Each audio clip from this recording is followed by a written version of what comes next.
Hey yo, what is good nyo mga kalbo kahit hindi na ako kalbo. And we are back today for another frackening video.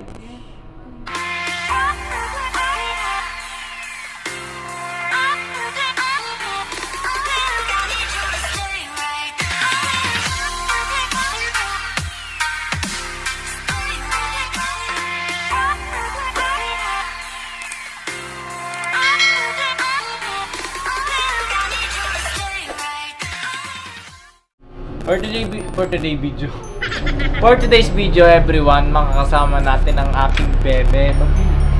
Babi! Hi camera. Welcome to my guys, sabihin mo. Welcome to my guys. For today's video guys, magkakaroon kami ng unboxing video. Actually na-unbox ko na siya. Ang hirap pala ng buhay nila. Na-unbox ko na as in, natanggal ko na sa packaging, natanggal ko na yung ano. Pero nasa loob pa siya ng kahon. As in, dumating na...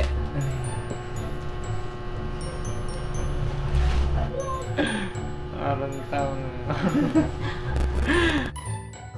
No, it shouldn't be taken as a joke. It's against human right. What is human right? Human right is the violation of humans. Human right. So for today's video, magkakaroon tayo ng unboxing video sa ating frackening ring lights. Unagay mo na. I bought it for almost 800. Ay, joke! 700 pesos lang. Sa Shopee. Anyways, tinanggal ko na siya doon sa packaging ng Shopee tsaka ng JNT Express. Oh. May mga abnormal sa labas. For today, unbox natin ang ring light. Nabuksan ko na siya. Siyempre, kailangan buksan natin siya pagkadala sa atin. Tapos nasanitize na rin siya. Tapos tinanggal ko na siya sa kahon. Tiningnan ko na. Siyempre, kailangan natin i-check sa harap ng rider. Kailangan natin i-check ko sa harap ng rider para malaman kung legit or not, 'di ba? Para kung sakaling defective, hindi ay susoli natin, masasabi natin sa kanila. So, ayun. Aray ko! Box na natin siya first. Tanggalin natin ang kahon. Para siyang kahon ng pizza. Sa 36 cm siya. Yung malaking, sa 36 cm. So, buksan na natin to. May kasama na siyang, ball mount. Ayan, ito. Yung nasa saksakan ng ring light para pwede siyang i-ganon-ganon. Ball mount, yes. Tapos, after ng ball mount, meron kasama siyang phone holder. Yes, previous. May phone holder na siya. Phone holder. Tapos, finally, ito na yung main, Main dish. ring light. 1, 2, 3. Ayan. Tapat natin sa mukha natin. Ang fresh. Anyways guys, itong ring light na to, meron siyang 3 level. Merong tinatawag na may cool tone. ito cool tone to. Meron ding neutral. Yan, ito yung neutral. Tapos merong warm. Sin super warm. Tapos sa tatlong level na yun, lahat yon nababago yung sinag. Yun, na-adjust yung brightness niya lahat ng nito.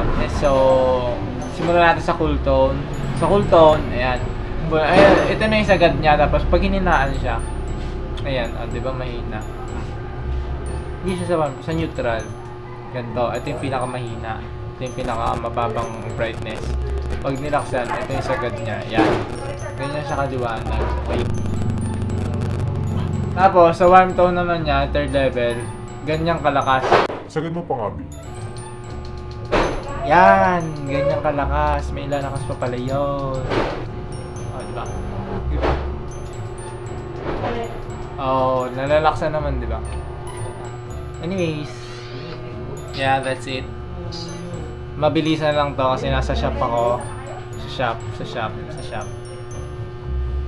Tatakid ko to tapos gamitin ko na, okay? Wait lang. Itatry natin. Gamitin ko. Wait.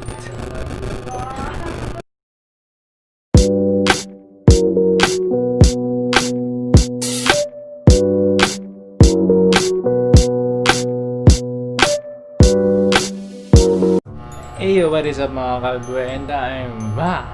And as you can see naman, the previous video na i-set up ko na yung aking ring light. And as of now, gamit ko na siya ngayon. Kung nakapansin nyo, may bilog na sa mata ko. Like, hey. So as you can see guys, sobrang nakaka-fresh ng kulay niya. Tapos nakakaganda rin ng mata. Like, meron akong bilog sa mata. So, abangan niyo yung vlogging setup ko. So, yun. That's all for today. And I hope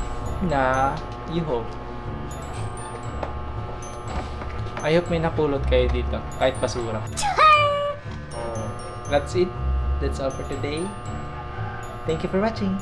Don't forget to subscribe, hit the like button, and also the notification bell para ma-notify ka kung sakaling meron tayong panibagong video. Ang kulit ng kilay ko. Bye!